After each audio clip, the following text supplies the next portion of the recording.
धनी मोरे मान ले कहना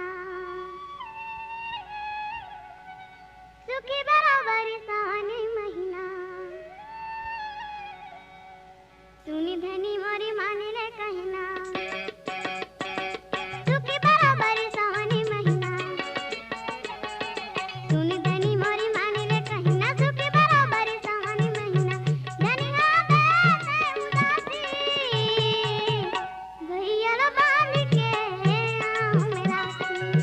भैया लो बांध के आऊं मेरा सुनी धनी मोरे मान ले कहना सुखी बराबर सावन महीना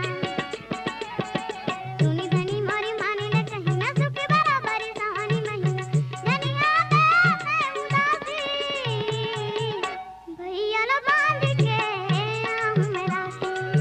भैया लो बांध के आऊं मेरा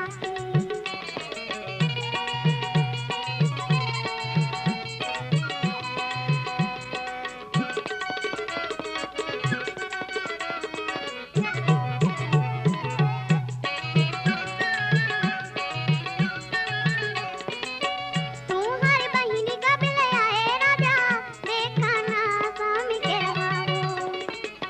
जान देवा राजा माया पीरा लागे रहे होवत हावे ना अबे रहाओ तुम्हारी बहिनी कब ले आए राजा देखा ना स्वामी के रहाओ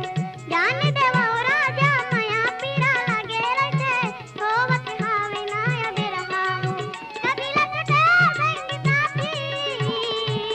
भैया लो बांध के आऊं मेरा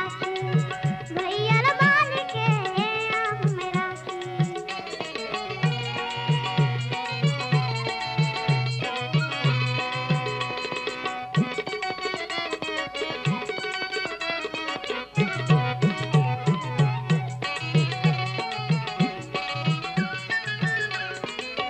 एक